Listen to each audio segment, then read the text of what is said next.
The Bones and Bobbins podcast is now on Patreon. Would you like access to bonus episodes, digital extras, exclusive merch, and more? Then join us in the Curiosity Shop at patreon.com/bonesandbobbins. Your generous support helps make the show happen and will also earn you our very eternal gratitude and entry into our private Patreon-only Facebook group. Wahaha. Yes. That's where the fun happens. Well, more fun. Indeed. Exclusive fun. Yes. Fun you can't get anywhere else. It's the VIP fun. Oh my goodness. In a dusty old shop on a forgotten old street, you'll find two witches with books 3 boxes deep. Next to rusty old needles and faded red thread, you'll come in for yarn, but leave with pigments instead. Whether poisons or patterns, we're always discreet, where creepy and crafty and morbidity meet. Welcome to the Bones and Bobbins podcast. Hello. Hi. Morbid makers. We are your slightly creepy, Mildly disconcerting, somewhat sinister, delightfully discomposed, opaquely odd, merrily morbid, marvelously misanthropic hosts. and this is Bones and Bobbins, Season 1, Episode 18, wishing you a tragically Victorian Christmas. I'm Haley from Red Handled Scissors and the Very Serious Crafts podcast. And I'm Natalie from Uber Dark Designs, an official Murderino maker. Very fancy. Very fun. Yeah, so how are you? Oof. It has been a doozy. Yeah. It's been a doozy. I have a sad followed by a funny that all involve my children and crafts. Oh. So, Well, all right.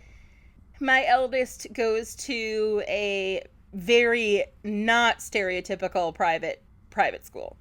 Yeah. And during the switching gears and handling the loveliness that is a pandemic,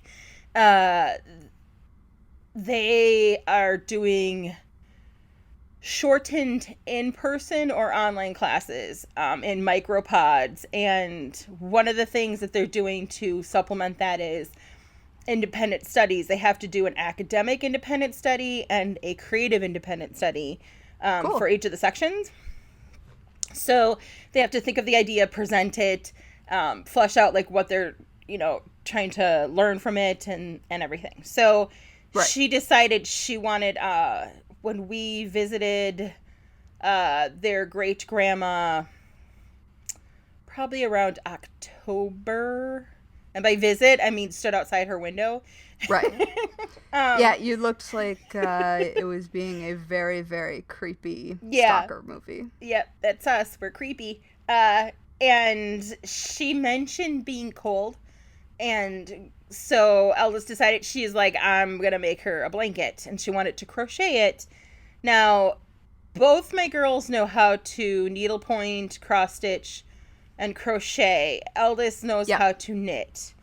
But so she wanted to crochet it. But she wanted to, she just knows basic, basic stitches and just squares. So, Sure. But that'll get you a blanket. It will get you a blanket, but she had to learn, she wanted to learn more. So that was the point of the creative project, was to learn new stitches. So, we went through and found a very kind of chic granny square. And she made, she did such a great job. Her tension is beautiful. Awesome. Everything's consistent. I was super, super proud. She finished the blanket and we did this crazy exchange on Thanksgiving when we quarantined and visited my parents for Thanksgiving, who also quarantined. So we were super careful and it was just them. And then we went to go visit great grandma and we called ahead and said, hey, we're going to stand outside her window. make sure that she comes over to the window. And by the way, we have gifts because then my youngest painted her a picture. So we had to open the front door to like, there's like a vestibule before you go into the building. Open the door, leave the stuff on a table in there, and then exit. And then the nurse came out, got the stuff. It's all very choreographed. But the good thing is that, so Eldest got to see her get the blanket and snuggle in it and her reaction to it, which is amazing. It was going to be her Christmas present, but she gave it to her early, and we're really glad that she did, because last Wednesday morning she ended up passing away. And it's heartbreaking because she's such a strong, feisty woman, and honest to God, one of my favorite human beings to ever walk this earth. And she ended up getting COVID from her favorite nurse at the facility she's at. So it was all very sad. That poor nurse, right? And also poor her. And, right. So it was everything really, about that hurts. It was a really rough week. And she was not the only one that we lost last week, unfortunately. But it was one that hit super hard for a variety of reasons. And I'm so glad the gifts were able to. Right. Oh, that makes me feel really good. Right. So the rite of passage, I think it has to start in your teen years. Yeah. For us females, when shit goes on in our lives that we cannot control. Yep. The one thing we can control is our fucking hair. So Eldest looked at Youngest and it was like, cut it off. And we're like, what? And now Eldest has cut Youngest's hair repeatedly. Like really well too, right? Right? Super well. But, she's watched hours of YouTube videos, and the first cut took her like 3 hours. It was so cute. And Youngest was like, I got this. But so I'm watching them. And of course it's in like the living room. Like we have 2 living rooms. There's the front living room. And I'm like, really? You can't be like in the kitchen where you're going to sweep that up? That's fine. It's fine. Nope. You're mourning. You're going through this. Do your thing. And she's like, so she cuts some and she's got her tongue sticking out and her concentration face on. And it's so cute. And then and then Eldest is like, cut it shorter. Go shorter. And I was like, oh my gosh, really? And I'm like, whatever, his hair will grow back. Do what you need to do. And they had a playlist on, and then did they have like an Empire Records moment? I wish, but almost, because she's got an undercut in the back. So it's shaved over the back. Because I have for sure done the sobbing in bathroom with clippers head shave. It was at work. If we had clippers in the house, I'm guessing that might have happened. But so they had a playlist on through the TV, like through Spotify. No Scrubs came on, so we're of course all singing because you can't not sing, jamming away. Hair is cutting, and all of a sudden Eldest goes, "Wait, hey mom, are we saving this hair for a Victorian hair wreath?" And I was like, "Bag it up, girl." And then it was just like, those are my weirdos. Those are my weirdos. So I have a bag of hair to go with the other bits of hair that I have for a project that I'm working on, wherein it will be so pleased. Oh man, a masterpiece of hair. So coping through crafts, it's my go-to thing, and cutting hair is a craft too. So, and certainly making a wreath or other adornment of affection from said hair, also a craft. So that's my week. That's my story about that. That's a hell of a week. Yeah. Yeah. So, what about you? How you doing? What's up? I can't remember if I said this last week. I think I did. No, I remember that I did. My mom has recovered from COVID. And so that is at least some good news on the I can't get from Brooklyn to the Midwest even if I want to front. Yes. I am also coming to you live from inside a blanket fort. It is the best. It is the best. And I mean that completely literally. I have made a blanket fort, and I am sitting in it. And because of that positioning, this wool Brontosaurus forever, because Thunder Lizard is way better than Deceptive Lizard. Yes. Don't give me any of that Apatosaurus shit. Anyway, Tell 'em, that's girl. how I really feel. I have a wool ornament that is only barely visible on the screen, and so it looks like there is a tiny woolen penis with eyes just a one-eyed looking Willy. in at my side. And I'm pretty pleased with myself. It was not planned. But, yeah. I think I was supposed to talk about something else, but Hey. my life has rather been taken over by the fact that I am sitting in a blanket fort. I am a firm believer of blanket forts. Yeah. For some context, I just realized that I did not give any. And those of you who do not have a podcast may not know that many people who have podcasts record them sitting in closets, unless they're in a studio. And that's because sound quality is bad if you have any echoey surfaces. And I live in a very old building, and New York City is sort of known for its tall ceilings. Like, every place, like, you might live in a shoebox, but you live in a shoebox with 12-foot ceilings. And so I have 12-foot ceilings and no rugs. And so I am hoping that the sound quality might be a little bit better if I'm in a blanket fort. Plus, it's So we fun. shall see. It might be a disaster. I doubt I'm sure it. you will tell us. Yes. Yes, they Yes. will. So, I think that's it for me. Yeah? You know what we should I do? think so. Yeah. We should take a quick break to thank all of our fantastic Curiosity Shop members. Miss. Miss. Yes, we love you all. Yes, so much over on Patreon. And we love them so much that I mispronounce their names when they're new, and just the actual word Curiosity Shop on occasion, too. Because, you know, talking sometimes is difficult. But, It happens. you know, we love you. We appreciate you.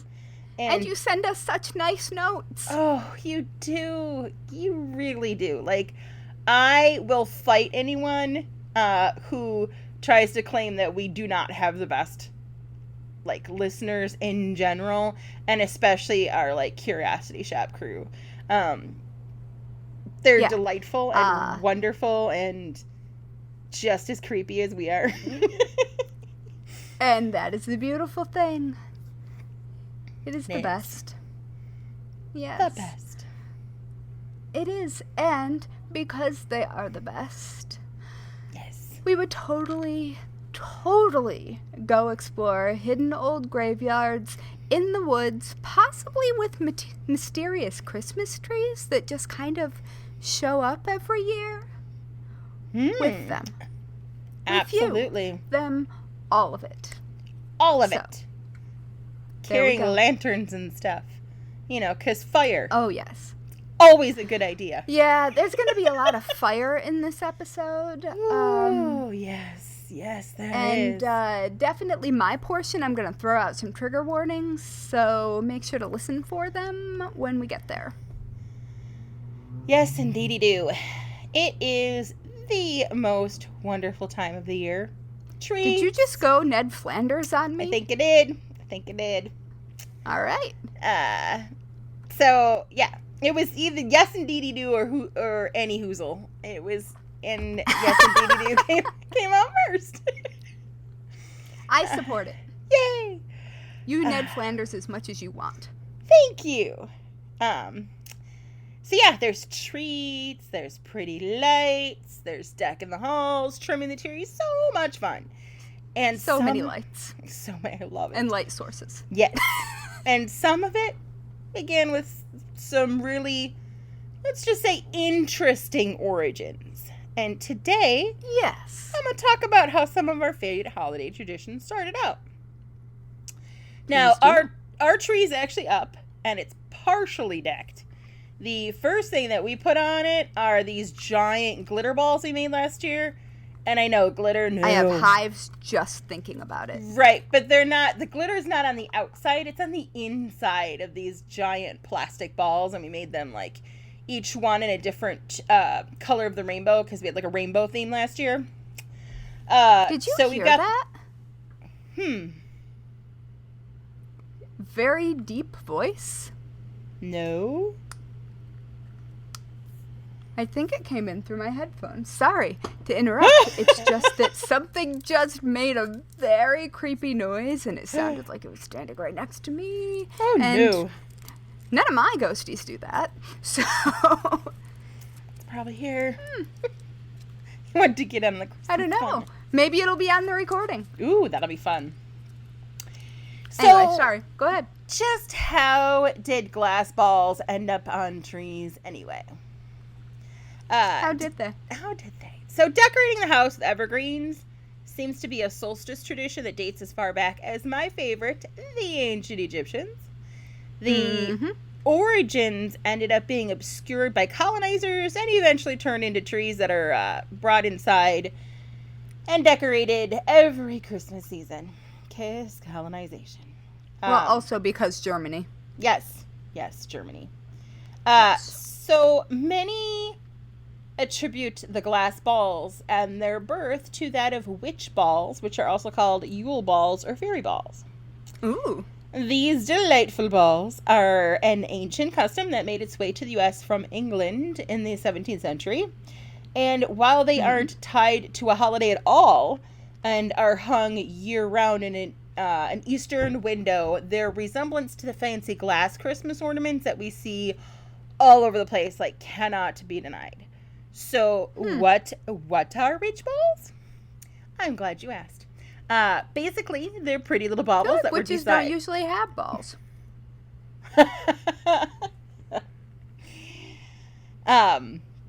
So they are pretty little baubles that are designed to ensnare evil spirits and energies and protect the space that they are hung in. This could be against witches themselves, against illness, bad fortune, curses, the creepy next door neighbor, you name it. Now, historically, it's also believed that they might also show the future. The Museum of Witchcraft and Magic in Boscastle says that their reflective nature keys into the idea that a witch ball would confuse, attract, and entrap evil spirits, thus protecting other items and people within the home. Now, I have obsidian that does that too. Yes. Now, the process by which they have moved from the window to the Christmas tree is mysterious. It's not far-fetched, though, to suppose that people just wanted to charm away spirits at a particularly holy and important point in the year and kind of saw an opportunity in tree decoration. It is another example of ways in which, like, the pagan tradition and Christian belief may have melded in Christmas's history. And we've kind of talked about that in the past before. While there's so much of that. Right. And while there indeed is a line that traces ornaments back to first being manufactured in Germany in the 1840s, that somewhat disputes the witch ball origin, I still maintain that they're little balls of magic. So, that's my theory. The Germans aren't known for not having magic. Right. They're pretty into Black Forest lurking. Right. Sparklies. And if you want to make your own witch/Yule/fairy ball, I do. There's a link in the show notes for how you can make one. There's a little video, and it's British and fun. So, now that we've decked the halls, or at least the tree, well, now what? Well, let's talk some Christmas treats and fun. A quick little tiny food fact, Victorian mince pies bore minimal resemblance to the sweet little pastry treats we enjoy today that are like little pie shapes filled with a mix of meat, fruit, and spices. They were actually originally oval shaped to represent a coffin because Victorians. Mm-hmm. And most of our wonderful Christmas traditions come from the Victorians. Some have not quite stood the test of time because Victorians are just a little bit crazy. According to Atlas Obscura, indeed, in the early years of Queen Victoria's rule, Christmas rivaled spring break for sheer bawdiness and self-destruction. Nowhere is there more evident than in the bonkers Victorian parlor game of Snapdragon. Now, Snapdragons are one of my favorite flowers, but I didn't realize that it was also a game. They look like skulls when they go to seed. Yes. Now, after reading about it, now I understand why I did not know it was also a game. So, traditionally played on Christmas Eve, players of Snapdragon must find themselves a broad, shallow bowl and then prepare to risk their health and safety, because nothing says Merry Christmas quite like needing to visit a burn unit. In the bowl, the bowl should be poured 2 dozen raisins. If the raisins are hard to come by, then they would use almonds or grapes or plums. Christmas time is where fruits and nuts really shine. You should then pour a bottle of brandy into the bowl so that the raisins bob up and down like little drowning flies. Now, yep. I'm a Wisconsin gal, and brandy is in my blood, so far, I'm completely down with this. Until you then place the bowl on a sturdy table, turn the lights down low, and then with appropriate panache, you ignite that fucking brandy. Just light it on fire. And that must have been some high-proof fucking brandy. Right? And this is where I become just a wee bit skeptical. To play, you get your besties and family to then gather around the blazing bowl and then one by one take turns plunging your hands into the flames to try and grab a raisin. Then, if you manage to grab a raisin, you then promptly extinguish the flame by popping it into your mouth and eating it. Because for our friends, the Victorians, nothing says Christmas morning quite like blistered hands, 3rd-degree burned lips, and scorched palates. Well, the science is actually there for fire burning that hot, because the moisture in your hands would create a barrier. It's sort of like fire walking or walking on coals.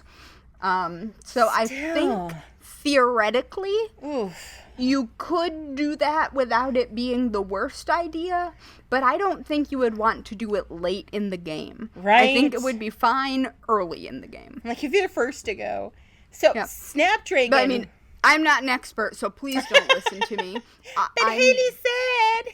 I'm just being geeky about the potential science. That doesn't mean it's correct. Gotcha. So this Snapdragon game was so popular, it even had a non-seasonal version called Flapdragon, in which a lit candle was placed in a mug of ale, and players took turns trying to drink from the mug without setting fire to their beards, mustaches, or hair. This shit makes beer pong look like a nursery game. Did the mug have a mustache guard? I don't know. They exist. They do. So the tradition itself dates back to the 1600s in England and is actually referenced by Shakespeare, Dickens, Austen, and Agatha Christie. Man, they had nothing to do in the winter. Seriously, and this is just one of the games. I encourage you to visit the link in the show notes for more of these delightful Victorian Christmas games. Can we try this outdoors at some point? Sure. I feel like we should. But it needs to be cold enough out. Yeah, it does. So, more delightful Victorian Christmas games also included more fun, like a slightly rapey version of hide and seek, and a wonderful game that encourages you to place objects in the harm's way of a blindfolded person that is trying to tag somebody. So, our... Oh, good. Right? That seems like a great idea. Right? Right. So fun. So our tree. Merry Christmas, kill your friends. Right? So our tree is decked. Our faces are properly singed. What's next? Let's go a wassailing. Ooh. Now, when... Exactly. When we think of wassailing, we think of caroling, and it's probably the only place that we even know the freaking word itself from. Wassailing is definitely a tradition. Most people. Fine. Wassailing is definitely a tradition I can get behind, and I say we bring it back, especially for 2020. As Arcadia Publishing explains, I think 2021. I think we should not go out for 2020. True. So wassail was derived from an Old Norse phrase, "vassal," which loosely translates to "be well." From the medieval period in England onwards, wassailing involved sharing apple-spiced drinks like lamb's wool, which involved heating apples until they exploded in boiling alcohol and then adding spices. Yum. And wishing each other good cheer. Some people took vast bowls of wassail from house to house in order to spread goodwill.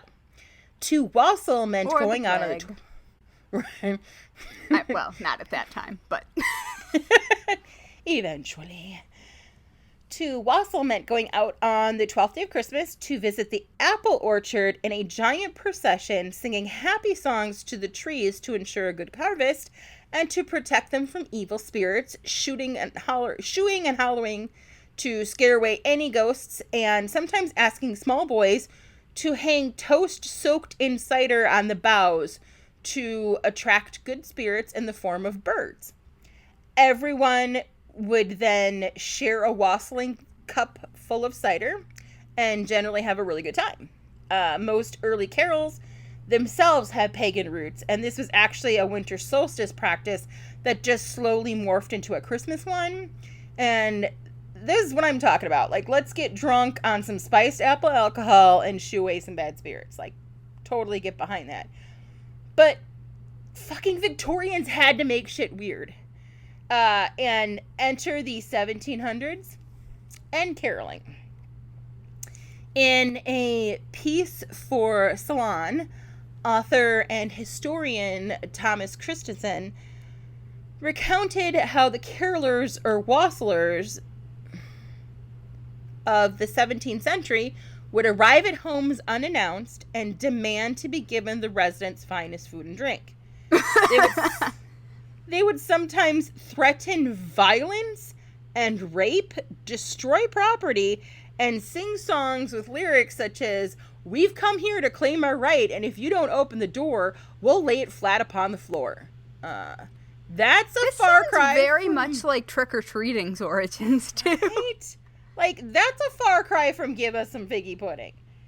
In fact, some wealthy landowners would pool their money and hire security teams to protect their property from roving bands of carolers.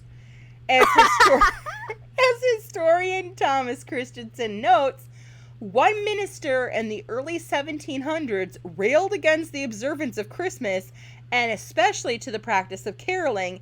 He complained that caroling drove people to rioting, chambering, which is otherwise known as fornication, and wantonness. Now,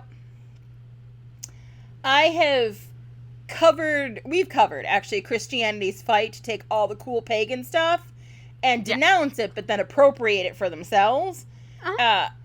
In this case, we have St. Francis of Assisi to thank for the carols making a Jesus turn. And there's a lot of history behind the songs themselves that could be a deep dive all of its own, and I encourage you to do that. But let me just leave you with this tiny little Debbie Downer moment. Wenceslas, the first Duke of Bohemia, was actually a guy. Niemieski. That's Wenceslas Square in Czech, just in case you ever need to know. It's the only Czech I remember.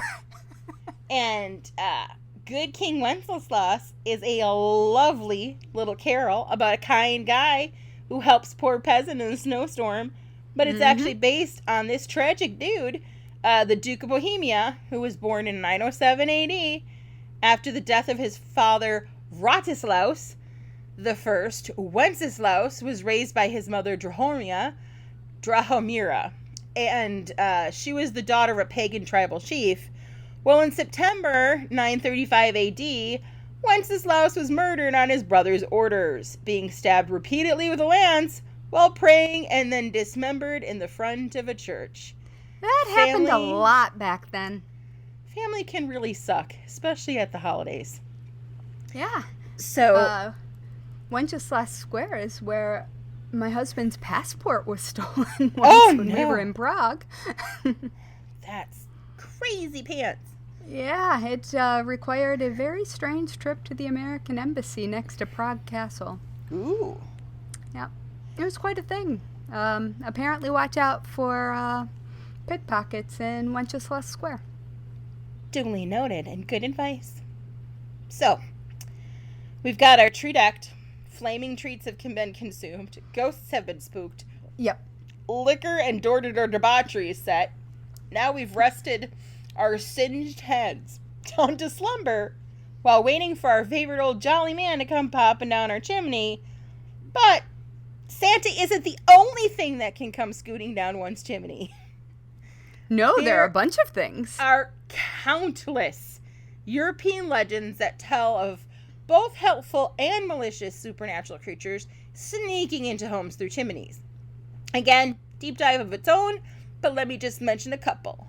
Scottish and English legends tell of the brownie, who is a helpful household spirit that enters and exists homes at night through the chimney. And again, brownies are also part of the Fae. Don't fuck with the Fae. Yes. It's not even at Christmas time. In the Middle Ages, witches were also thought to pass into homes through their chimneys. Yep. Remember our witch bottle episode, wherein one of the few witch bottles found intact was also found in the chimney. Yes. In Greece, goblins called Kalits Konsoroi were known to crawl into homes through the chimney and then terrorize the families within, whereas in the 19th century Pennsylvania, Peltznickel or Belsnickel slipped down chimneys to reward good children with oranges and punish the naughty ones with the whip. Now, some people may not consider that punishment. I'm sure that you've all been just the right amount of naughty or nice and can safely dream of sugar plums dancing in your heads. Just don't start looking into the nutcracker where the sugar plum fairy comes from. That's a whole other dive. And one that I will leave you guys to. And that is my very quick prance through some really messed up Christmas origins. Yes, and I would also like to encourage you to look up the Yule Cat. Because the Yule Cat is, well, problematic, but also it's going to eat you if you aren't wearing new Christmas clothes. And, well, that comes from significantly more problematic trying to get the wool processed before the solstice bullshit. But the Yule Cat, man, don't fuck with the Yule Cat. Don't fuck with the Yule Cat. Or the Yule Lads. Or, oh man. Anyway. Add to the list. Yule Cats. I don't know why I have gone down that rabbit hole recently, but... Makes sense. Cats. Yeah. It's true. Well, I am not going to brighten things, I must say. Because it's Victorian. Yeah, brightening things doesn't exist. Nope. So,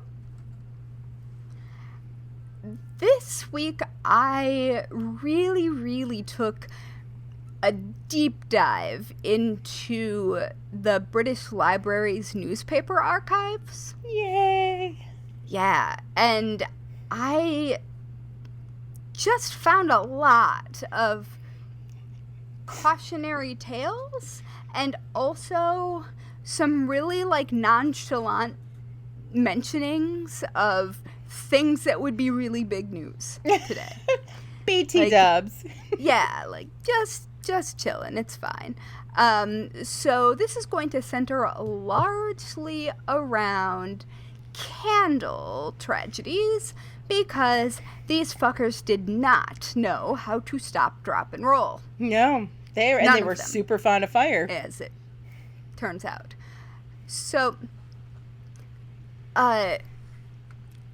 candles and Christmas candles specifically were sort of up there with patent medicines, in that they were, like, very specific name brand. The one I most frequently saw was novelty candles, Fields patent colored candles, in spirals or stripes of rose, green, mauve, or amber. Used at the city reception of the Sultan and the Lord Mayor's banquet. Not the Lord Mayor's banquet. Yeah. Of all dealers in town and country. So that advertisement showed up everywhere.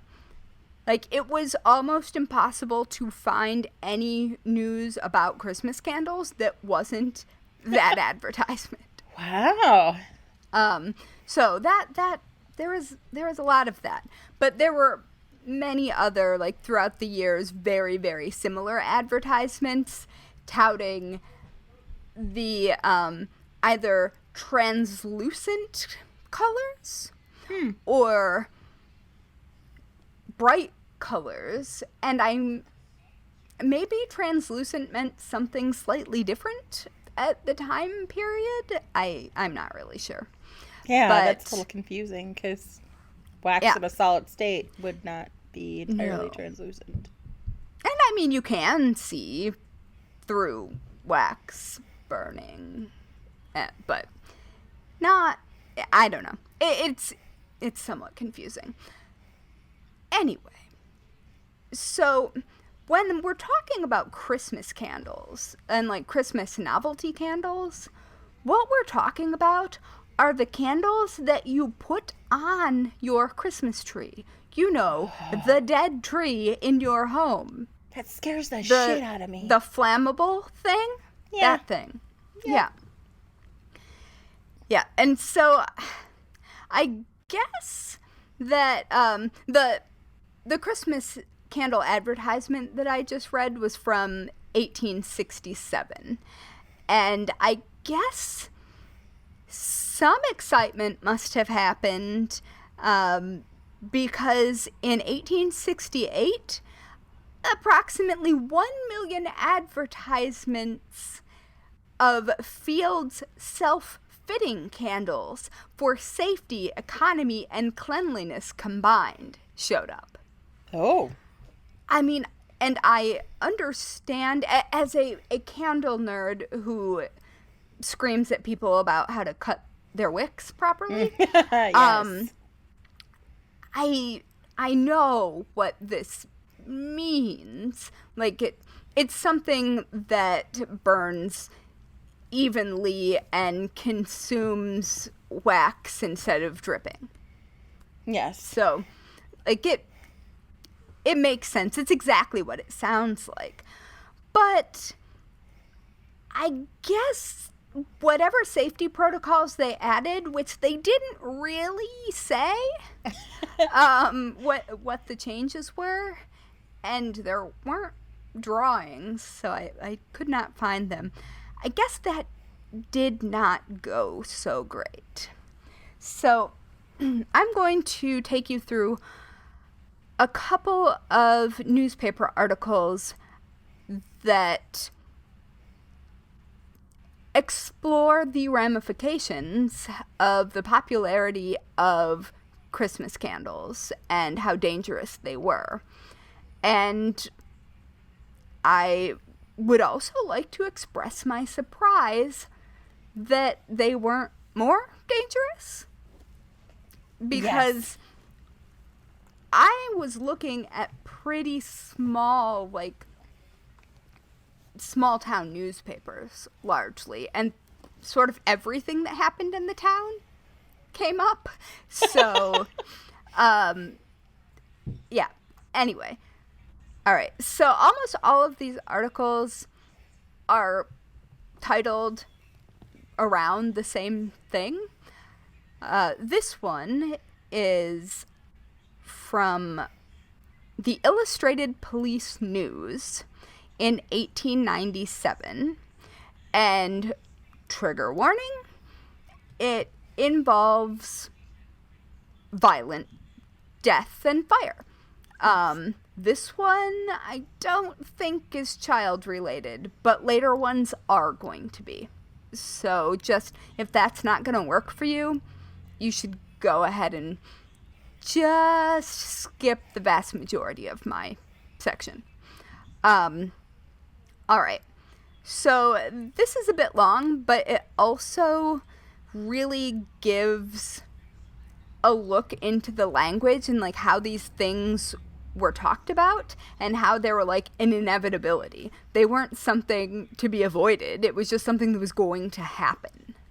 And sometimes it happened to you, and that was sad. Alright, so this one is entitled Shocking Fatality at a Christmas Party.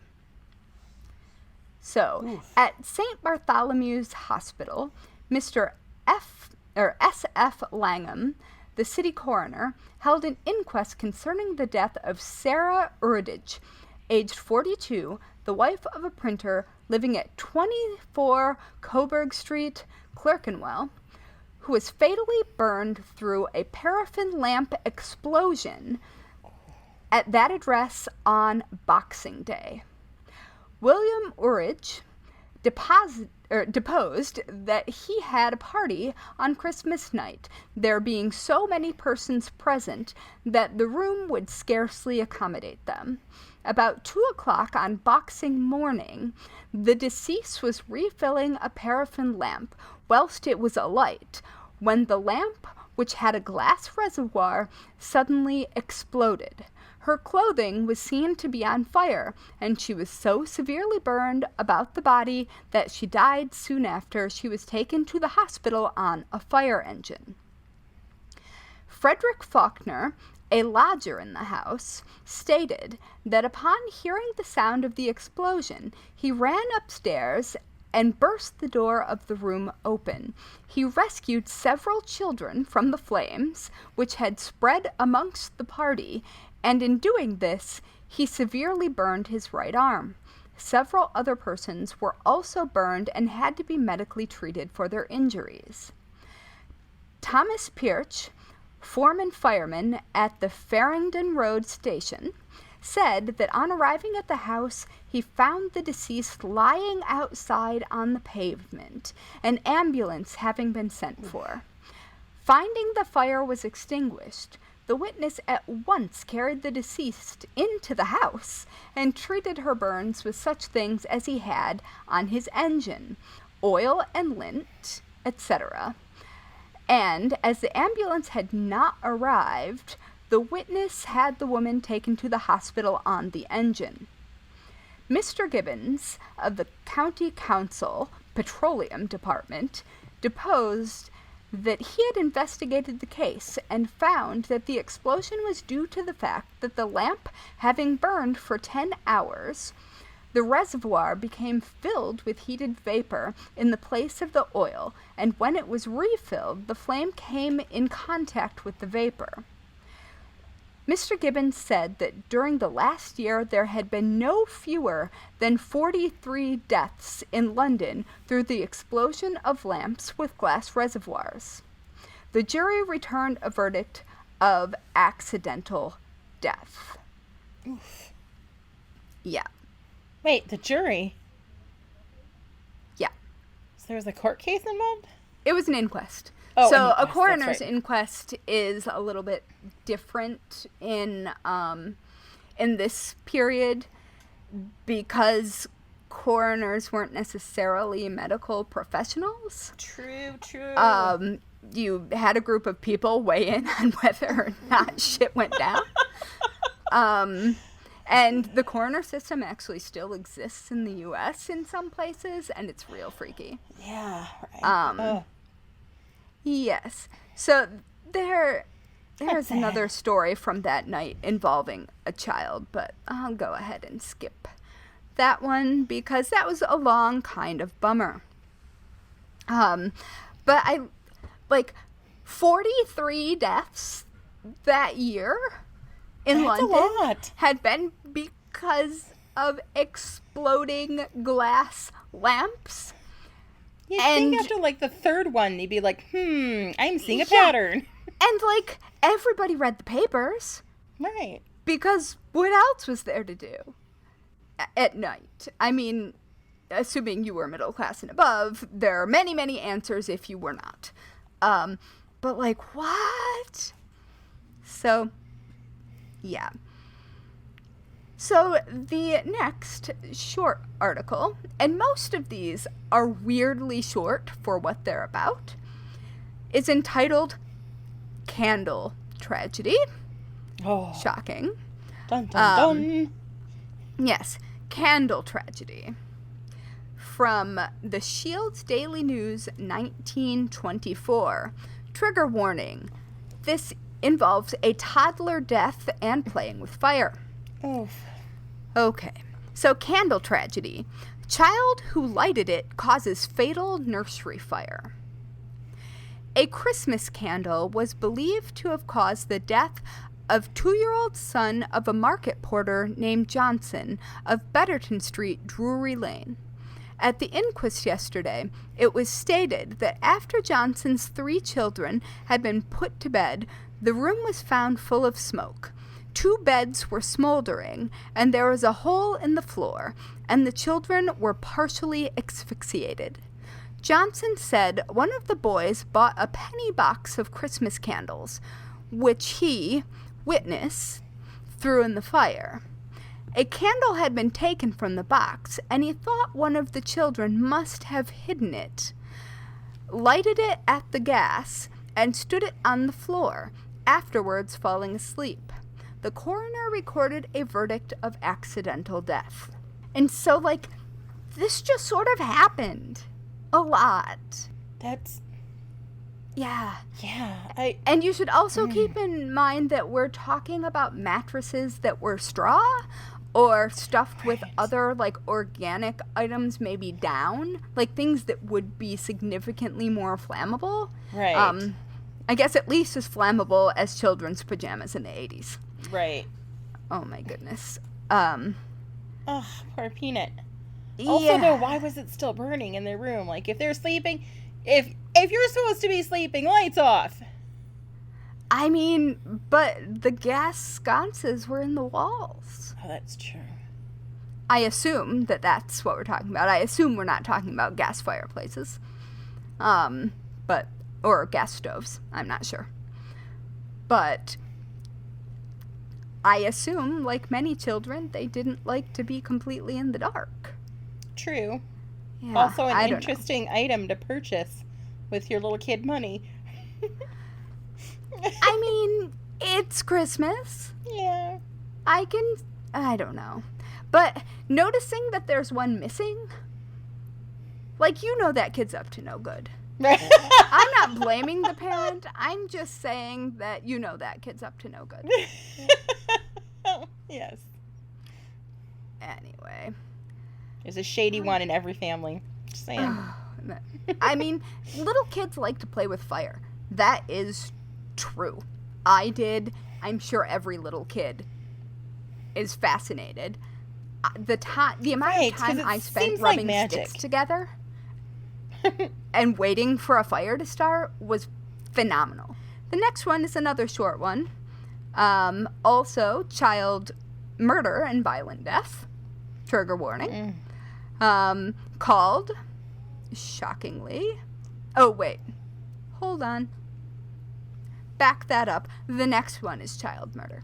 This one is kids playing with fire but no fatalities. Oh, so it's okay. very casual.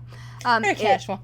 Yeah, it is called, creatively, Christmas Candle Fire. Oh. And it comes from the Dundee Evening Telegraph of 1926. And yes, some of these are a bit beyond Victorian times, but this stuff was still happening, like in the 50s. Oh, God. So, Wow. yeah.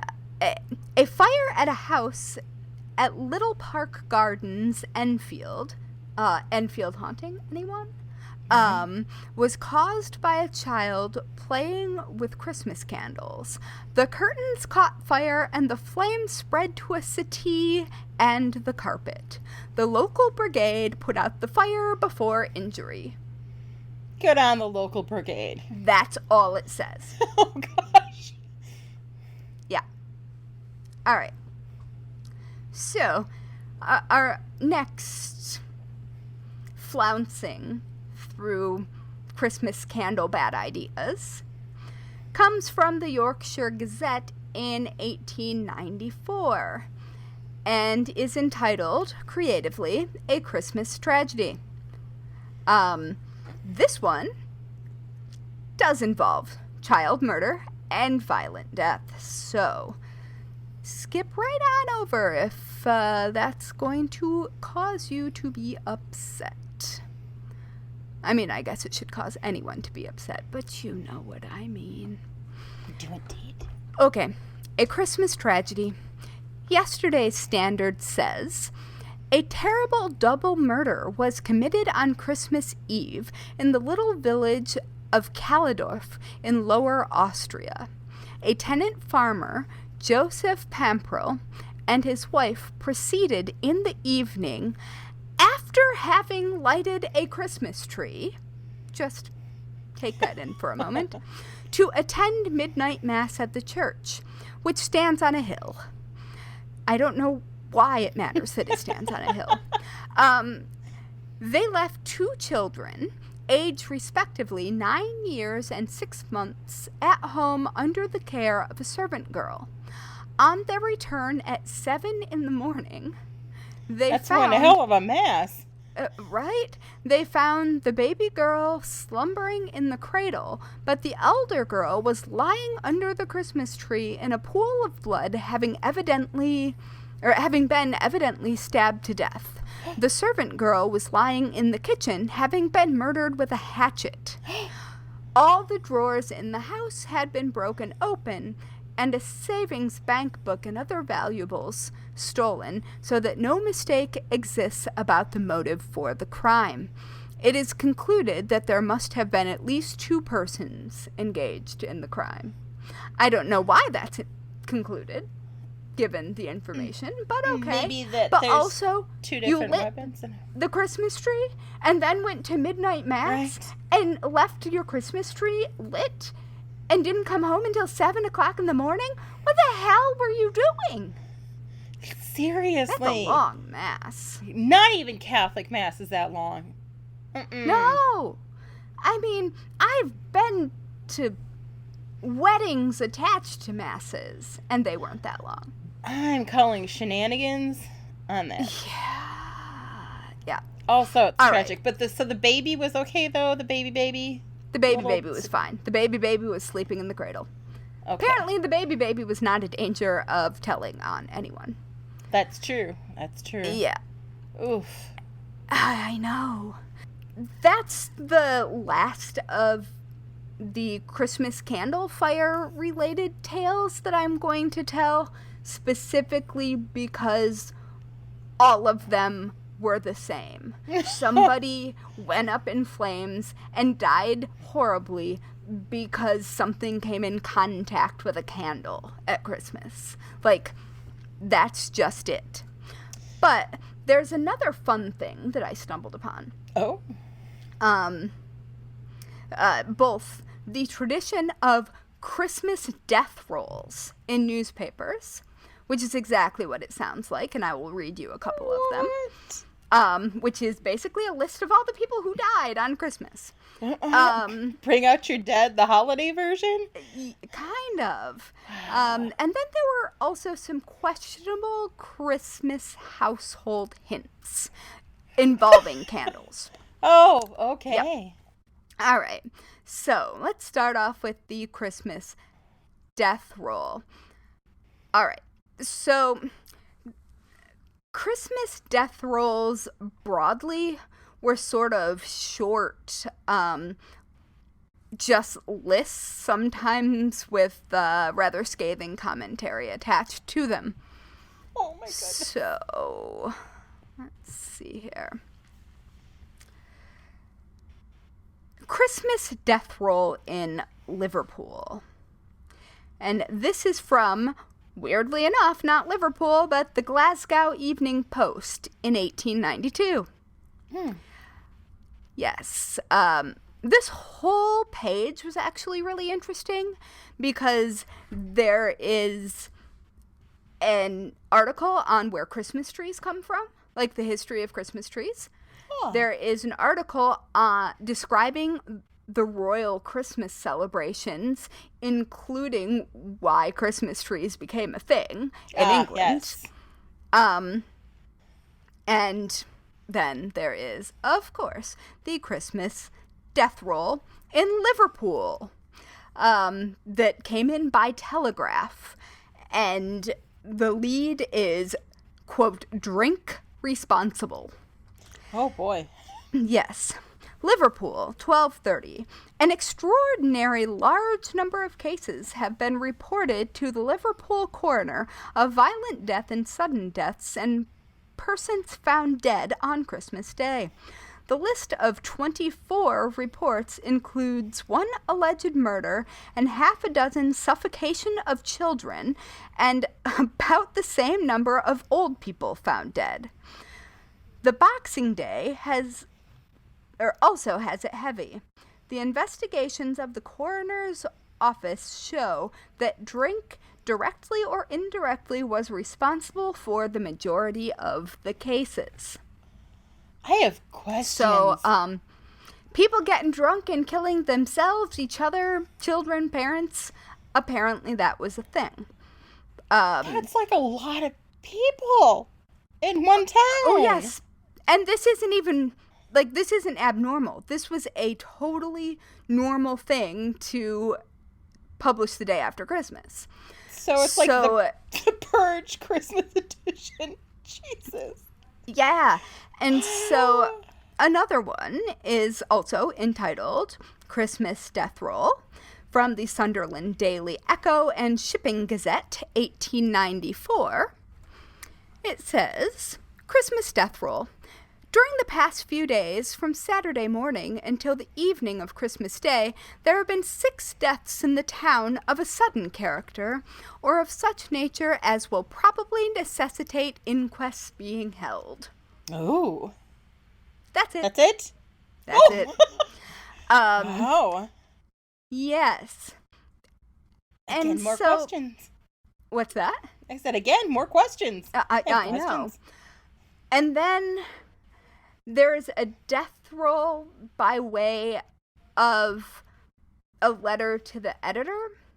And this one, like the first candle story that I read, is kind of long, but it's also related to making, and the kind of making that extremely poor people in London had to do just to make ends meet, or not even make ends meet. And it's a really interesting letter to the editor, basically shaming people for how the people seen as lower class were being treated. And it's called The Christmas Death Roll from Reynolds newspaper in 1898. All right. Buckle in, folks. This isn't nice. I'm going to give you a trigger warning of fire, of desperate poverty, of child death, and Probably claustrophobia. Okay. So, this one's a lot, but it also, I don't know, it feels necessary to, not everything is just funny. Yeah. In this time, and it feels sort of necessary to, if I'm going to talk about all of this bizarro death and destruction, that there should be actual humanity injected as well. Yes. And so this is that humanity.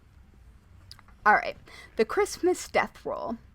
To the editor of Reynolds' newspaper, Sir, if it were not that year after year we have the same strange melancholy experience, we should find it hard to believe that each Christmas tide was destined to provide the public with some great disaster involving loss of life and accompanied with circumstances of peculiar horror. Yet it seems fated that this season of merriment and rejoicing should never pass, nowadays, without what is now usually referred to as the Christmas catastrophe. Right in the height day of our feasting and pleasures invariably comes news of some terrible railway accident, or mine explosion, or other heart-rending calamity, as if to provide that skeleton at the feast, which the ancient Egyptians literally introduced into their festivities as a reminder of the mortality of all things human and the feebleness of mankind in the hands of fate. I would just like to pause here for a moment and say that apparently I time traveled to the time when this was written to this newspaper and wrote this, because this sounds exactly like my writing. And the dramatic flourishes that I would also add. Also ancient Egyptians. Well, yes, and that. Okay, so continuing on. This year, our holiday has been overshadowed by the disastrous fire at Bethnal Green, in which a whole family have perished without so much as a hand being able to be stretched out to avert their horrible end. This shocking occurrence actually took place within a few yards of hundreds of Christmas revelers who scarcely knew the horrible thing before its victims were a heap of charred and unrecognizable bodies, and who would probably have been powerless to render aid even if they had known that the fire was on the point of destroying 10 human beings in about as many minutes. Truly, this has come to emphasize fire as the danger note of the vast metropolis in which 5 millions of us pass our daily lives. And if you are unaware of neighborhoods, this is London that they're talking about. And if further emphasis were desired to complete the tale of Christmas disaster, the fire fiend has claimed other victims simultaneously in Pimlico, Chelsea, and Dartford, and news comes from a terrible outbreak in the already stricken town of King's Lynn. The Bethnal Green Holocaust, which I should also say meant something very different before World War II. Yes. And was used much more generally. The Bethnal Green Holocaust has two aspects, one giving ground for serious alarm as to the dangerous liability of fire to the wretched tenement houses in narrow courts and alleys inhabited by so many hundreds of thousands of poor people in London, and the other presenting a mixed picture of the pathos and misery of the lives led by these same poverty-stricken strugglers for bread. Really, sir, to consider the pitiable condition of the Jarvis family from sickness, want, and suffering in their miserable quarters, one is tempted to ask whether Christmas did not bring them a kinder and more merciful fate than they could ever hope to have encountered had they stayed longer in a world which offered them nothing but slavery and despair. Here was the father dying of consumption in the nearest hospital, and his wife and 9 children, down to the tiniest weakling of them, desperately toiling every hour they could keep awake, at the most insufferable of all forms of modern, and this is a problematic phrase, so know that I know, forms of modern white slavery. Matchbox making. To my mind, no more heart-rending case has ever come to light in that gloomy inferno of the London poor. Well may the vicar of St. Bartholomew's, who gives us information as to the circumstances under which the family were dragging out an existence, recall the mother's despairing cry on Christmas Eve, "Shall I ever get out of all this trouble?" Poor woman, the answer to her prayer came speedier than she could have dreamed. Yes, with one swift stroke of the destroyer, ended the troubles of that despairing mother with her more helpless young, and her husband died in the hospital that night. And this is but a tiny corner lifted for a moment of the veil beneath which hundreds of thousands of miserable beings drag out an existence unknown to or forgotten by the rest of the world. The Bethnal Green catastrophe is like a flash of limelight thrown for a moment into a dark corner of the stage, revealing the startled spectators a byplay of unexpected horrors. It's an item in the great indictment that is piling up against modern society and its so-called civilization. Here, in the midst of the wealthiest city in the world, on the day of all days when Christianity boasts of its message of peace and goodwill, are thousands starving to death by inches, fighting desperately, and yet how pathetically, for that very trifle of food and shelter, which in all conscience seems the natural, unquestioned birthright of all on the surface of this bounteous earth. The clergyman points out that in all probability it was the slavish devotion of this poor woman and her children to matchbox making, which was their only support, that caused their death. When we picture the conditions under which 10 people toiled, starved, and slept on one floor, we can readily conceive how a fire might break out, and still more readily how they could remain oblivious. Oh, I've just lost my spot because that was a lot. The clergyman points out that in all probability it was the slavish devotion to this poor woman and her children to the matchbox making, which is their only support, that caused their death. When we picture the conditions under which 10 people toiled, starved, and slept on that one floor, we can readily conceive how a fire might break out, and still more readily how they could remain oblivious to the destruction hurrying upon them. A room obstructed with the thin shavings of wood, piled up in all directions and in dangerous proximity to the tiny fireplace with its small fire, made to warm the paste necessary for binding wood and paper together, and the whole family huddled together on rag in that sleep comes of extreme physical exhaustion. Is anything more required to explain the Bethnal Green catastrophe?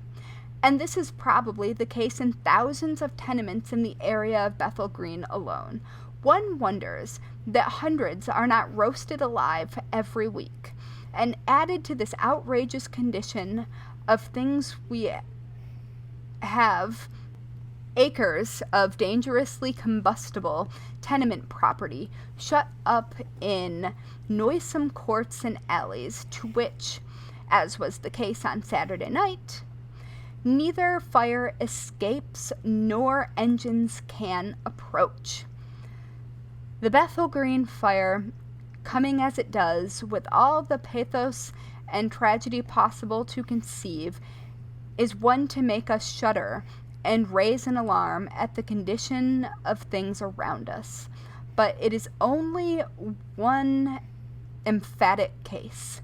Spread out over the year, the firemen's records show us a terrible mortality from fires of this very type, and all arising from the dangerous tenement house, its inadequate means of escape, and the poverty of our resources for speedy rescue from fire. The death traps of our metropolis must be more strictly looked after by the local authorities, and the reform and extension of our fire brigade service becomes a pressing and almost a menacing matter. We have lately had warnings imperative enough. And that is signed A. Northumbrian. Wow. Good for them. Whew. That's heartbreaking. Yeah. It's heartbreaking, and what's even more heartbreaking is that it's not gotten 100% better. You know what I mean? This is still happening today, and that's why I wanted to read the whole thing. And I know that there's some problematic language that we don't usually use anymore, specifically colonialist language. But it's very clear that the intent of this letter to the editor is to help. Right. And it is not malicious. No. Even if I would choose to change some of the language. Right. But I just, that's heartbreaking. It really is. Boy, does it take to task a city that, frankly, it makes me think of tenement houses where I live in New York City. Mm-hmm. And, the stories that you hear, it still happens that huge extended families live in one room here in New York. Mm-hmm. And in every big city, and probably in cities that aren't so big. And it's dangerous. And I just felt like if especially we were going to talk, when they're trying to find heat source. Yeah. And if we're going to talk about Christmas candles, I think we need to talk about the matchbox makers who made lighting them possible. Yeah. And we've probably all heard of Matchstick Girls. Mm-hmm. Who sold individual matches and often froze to death. And they were children. Oh. And this is the full extended family layout of that situation. And so it wasn't all just, holy shit, why would you ever light that on fire? It was, holy shit, sometimes you light that on fire because otherwise you're going to die, and then it kills you anyway. Yeah. So that's that. Now I have some light notes. Yay. All right, so... Whew, man, I am bummed out. Yeah. All right, so let me round this up with some questionable Christmas household hints. This is called Christmas Candles, Increasing Their Power, Subduing the Light. And it's from the Northern Whig in 1928. And here we go. All right. Candles for Christmas decorations should be buried a few days before use.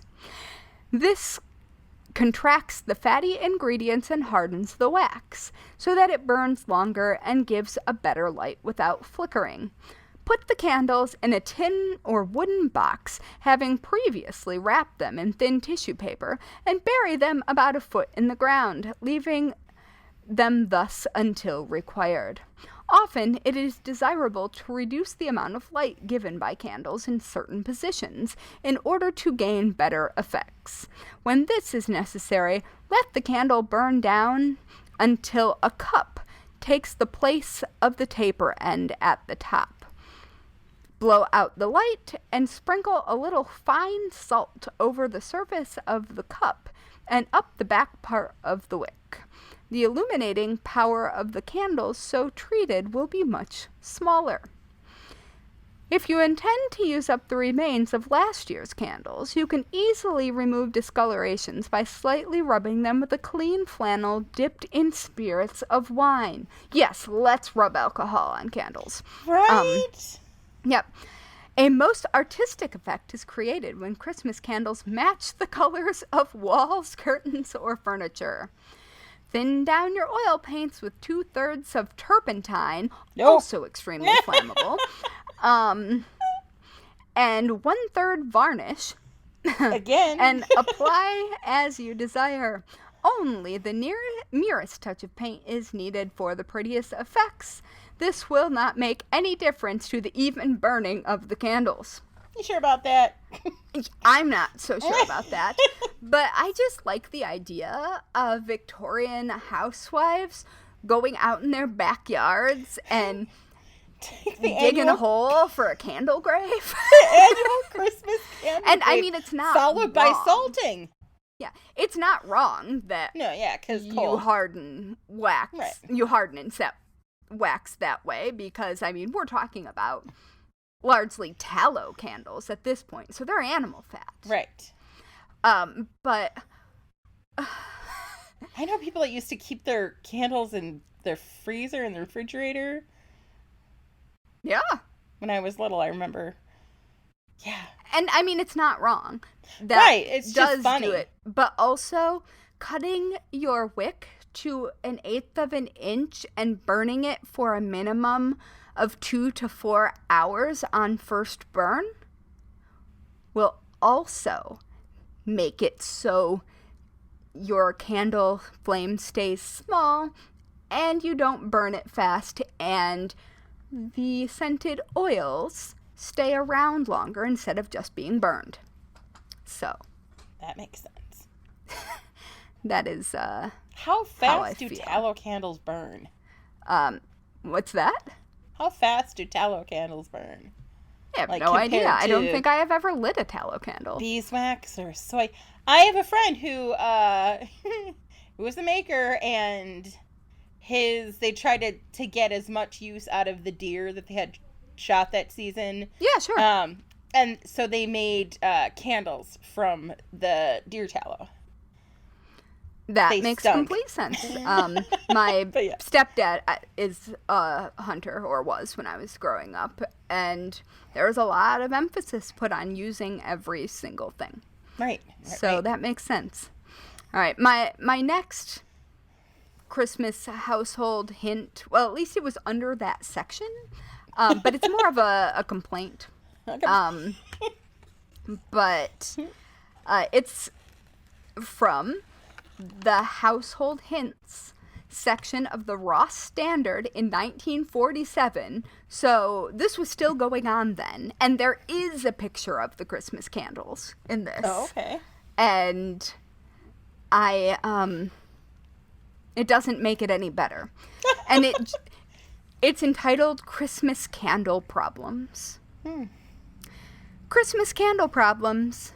The Christmas candles are scarce, and they are thinner and shorter. That's it.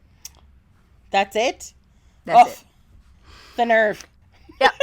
And then just one more thing to lighten the mood even further, because I just desperately want to know the story behind this. This is turpentine?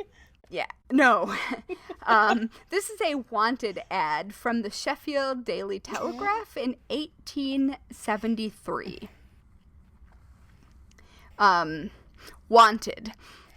A good general servant who can neither read nor write, nor do tatting, crochet, or embroidery.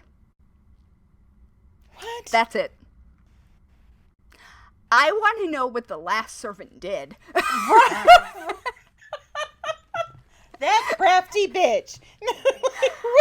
I mean, something further happened. Information is given, and it doesn't even writing, give the information of the person who wrote the wanted ad, so I can't, like, take a deep dive into somebody's family history. Right? Like, I get the reading and writing thing, which is just problematic. Yeah, I mean... But... but... No tatting, crochet, or embroidery? Like... are they allowed to darn? Don't you want some lace, man? Right? Can they darn a sock? Is that allowed? Like... I'm not sure. That shouldn't count as embroidering, but I want to know. There's Inquiring minds. Oh my goodness. So I just... There must have been such a specific story behind that. There is. There's gotta be. There's gotta be a story there, and I really want to know it now. Yeah, same. So that rounds up all of mine. It was long, but there were just so many Christmas candle related tragedies. Oh my gosh. I mean, I just cherry picked them. There were so many. I started out with, I think, 19 articles and whittled it down. And so, at what point do you go, hey, this is a common denominator in all these tragedies. Perchance we should, I don't know, do something a little different. There were still advertisements that I saw that were as late as 1967 for Christmas candles. Well, I remember for tree candles just friggin' flooring And me. all of these, let's be clear, are for Christmas tree candles. Yes. Not just Christmas candles to hang out. Like, these were to go on your tree. Do you remember? I know what you're going to say. Is it the angels with the twirly thing on top? Yeah. And the little oil, like, almost lava lamp Christmas lights. Oh, I had some of those. That were the candles. Lights. Yeah. Yes, I had My grandma had those on her tree. I found at, like, a rummage sale. My mom's like, you're gonna burn your dorm room down. True. I was like, and? Yeah. Well, I will say my grandma did not ever burn the house down. The house is still standing. My grandma is not. But... We're a big candle family. Like, we've always had candles lit. I mean, I'm a practicing witch. Right? I got candles all over. I candles also for have days. Giant hurricane lamp covers that I could fit over my head that are a couple of feet tall to protect surrounding areas. My parents had oil lamps. Kerosene lamps, I think they called them. Yeah. But I remember oil lamps when I was really little. We had them for, like, camping and being outdoors broadly. Oh, no. They had them in, like, the friggin' living room. Oh, the 1970s. With the hurricane, with the hurricane lamp and with the little the wicks that came up. Yep. And then you got the bottle of oil you poured in there, the different colors. Yes. And the carnival glass. Yes. Bottoms, yeah. No, I know exactly what you're talking about. There were a lot of... I think maybe my parents also... And I was only 4 when they got divorced and sold that house. But I have a memory of there being those, like, very 70s, like, kerosene lamps on the wall. Yep. Yeah. Oh, I haven't thought about that in a long time. It's me either. This Christmas, and I remember this smell of, like, this specific Christmas candle my mom had. That was. I have a Christmas candle smell sense memory too, and I couldn't tell you what the scent was. Right. Me either. It was. And I don't think my mom ever burned the candle. I think it was just a decorative thing one that came out every year. Yes, decorative candles also weird tradition. But my mom has they a ton. exist now. My mom has, like, I remember Thanksgiving time, she has a turkey, and then she has little pilgrims. Yeah, my mom has those too. Oh, Midwestern moms. Yes, for the win. She got them at the Hallmark store. I store. remember there was candles where they didn't get burned because they were just for decorative use. But yeah. Yep, Hallmark store was filled with them. Yes, we have Halloween ones too. Yep. I got my mom a Frankenstein one I was super proud of once. Nice. We have a little tradition in our house where we get when Michael's has their giant jar candles on sale for like $3.33. And I was so happy because I got one that has I ordered it online and we did the curbside pickup. So I did it based on name and description, and I'm like, it's $3, you know? Yeah. But it turned out to smell exactly like what I wanted it to smell like. And it's like fireplace and hearth is what it's called. But so driving through where we live in the Driftless area, I've mentioned multiple times that we have a lot of Amish people. Yeah. Amish heat their homes with wood-burning stoves. And I grew up in Southwest Michigan, right near Amish. And there's this very specific, like, wood-burning stove smell in the air. I know exactly what you're talking about. Mm-hmm. This candle smells just like it. Oh, nice. Yes, I was super excited. My in-laws in Vermont have a wood-burning stove, and that's what they use for heat, like that, because Vermont. Right. And because there are enough modern things, it doesn't quite smell like that, but it really reminds me of it. Yeah, I'm a firm believer in fireplaces and wood burning. So, like, I love that smell and that crackle and everything. I grew up with my parents had cathedral ceilings in their front family room, and the little old man who lived like a few houses down was like off the boat from Germany, and he hand laid my dad picked out all of the stones for this fireplace, and then Johann like hand laid everything and stuff, but that fireplace is just like just home. But I was super freaking excited when I found that candle, because we will frequently put the burning Yule log on the TV. Oh, we do that too. And pretend. Yeah, we've got a screen and projector because we don't have a TV. Yeah. And so we'll pull down the screen and projector and just project the giant Yule log. Yep. We're totally not awkward or boring adults in any way. I mean, to be fair, wooden wick candles do that poppy crackly. Yes. I don't like it. It makes me nervous. Another thing that I found is a specific incense kit on Amazon that are little sticks of wood, and they're various kinds. There's balsa, there's there's pine, there's all different. Is this the kind that you would light a coal in a cauldron and smolder it on top? You could, but it also comes with just like a little tiny holder, and you put it in there and you light it and it burns. So you're literally burning like a little Santo or something like that. Kind of. Which is not my culture, and I do not use it. Just for the record, don't email me. I know. Right. And that's not what this is either. I'm not a bruja. It is.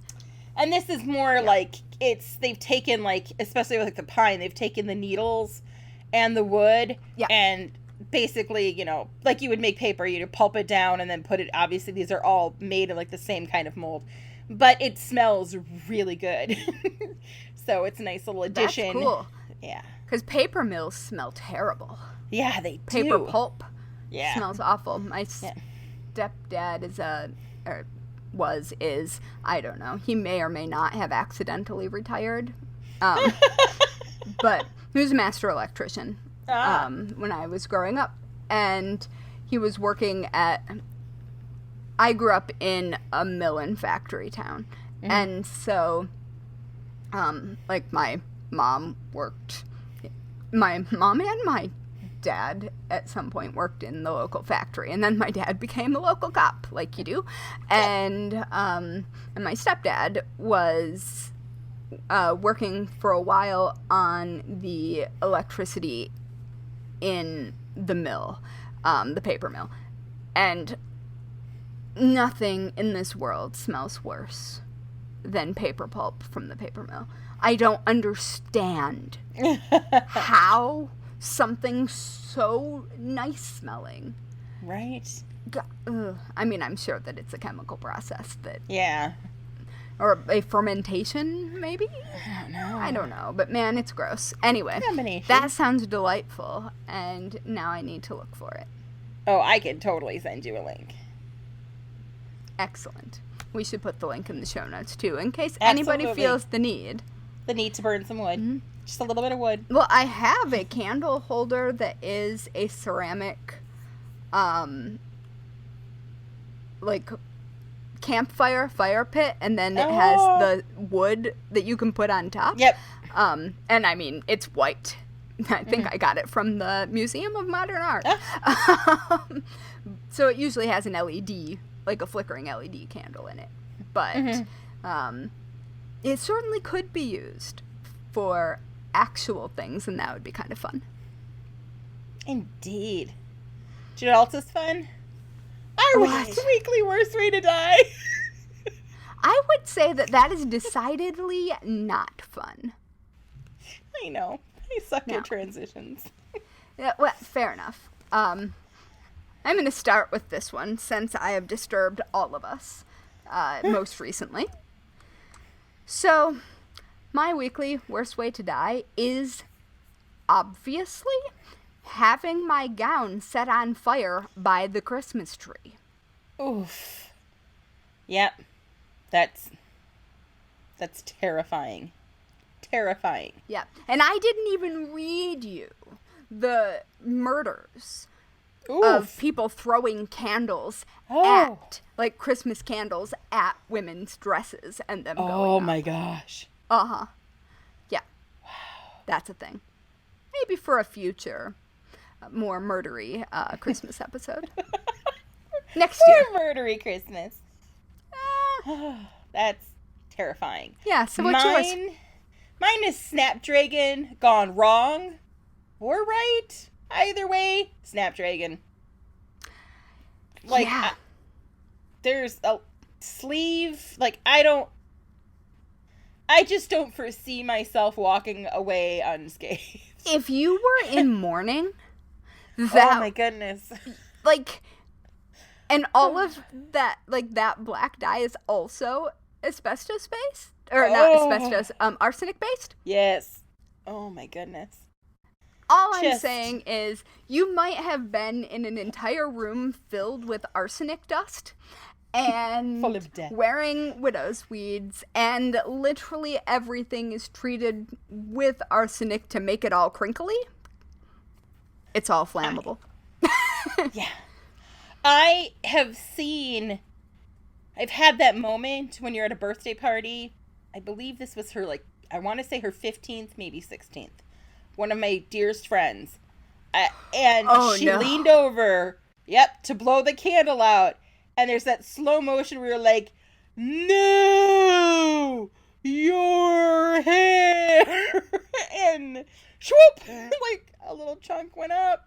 It was put out quickly. Oh, and just that hair with hairspray, and it is so flammable. Oh, yep. The 80s were a very dangerous time to be near fire. They were, and I was. The 80s and the Victorian times, I feel like, were similarly dangerous given what we were spraying on ourselves. Seriously, and I did not understand hairspray. Like, I'm still not good with that stuff. And the first can of hairspray I actually purchased. Tell me it was Aquanet. It was Aquanet. And it was in college, and it was for my charcoal drawing class. To use as fixative. So it wasn't even for my hair. But I have seen the friends and family members with the hairspray and curling iron and the claw of hair the teasing was an expert in Big Bang backcombing. Wow. Yeah, I'm in awe. I'm in awe I of that. will see if I can find some photos of me from late 80s, early 90s. My mom still has those bangs. Nice. Yeah. I think they're back in now. Well, her hair sort of looks like a shag right now. So I feel like she's aged into the 80s again. Okay. In a way that works. That's awesome. Yep. And for the record, my mom is very pretty, and she's adorable. I'm not making fun of her hair. There have been hairstyles of hers that I could make fun of. Like, she definitely once had a purple mullet. What? Oh, yeah. Like legit purple, or like Easter egg old lady purple rinse purple? Burgundy. Like, deep burgundy purple. Nice. But it was not the burgundy that's with the red undertones. It was burgundy with blue undertones. Do you remember so colored it was mousse? Like electric purple. Oh. But her hair is dark. Hair mousse? Hmm? Do you remember the colored hair mousse? Oh God, that stuff never worked. No. Chalking worked though. Yeah. But I didn't discover that until I was way too old for that to matter. I just had manic panic. Oh, me too. Yes, and I got to meet Tish and Snooki at a party. Oh, wow. And Snooki did my eyelashes. She put falsies on me the first time I have ever worn them. That's amazing. They were gold. That's even more amazing. Yes. And I still have plenty of manic panic under my sink because I have the one colored streak that will never probably go away. Because, Guess it's awesome. Yeah. Do you want to so. be... I think so, too. Do you know what else I think? I think that we make awesome friends. Yeah. And do you want to be spooky internet friends with us? Of course you do. You can... you can find us at Bones and Bobbins on Instagram, Facebook, Twitter, and Pinterest. I have lost the spot. Oh, and don't forget to rate and review this podcast. It pleases the internet gremlins, and that's how we show up in recommendations so that other morbid souls can find us. Bring forth the morbid souls! And on that note, Yes. let us leave you with some advice that you should never ever forget. No. Lock your doors. Mm-hmm. And don't run with scissors. Yay! Each episode of the Bones and Bobbins podcast is written and researched by Haley Pierson-Cox and Natalie Hoyce. Our music was composed by Loyalty Freak Music. You can find us on Instagram, Twitter, and Facebook at Bones and Bobbins. Subscribe now on Apple Podcasts, follow us on Spotify, or check us out wherever you listen to your favorite podcasts so you won't miss a minute of our strange and creepy content.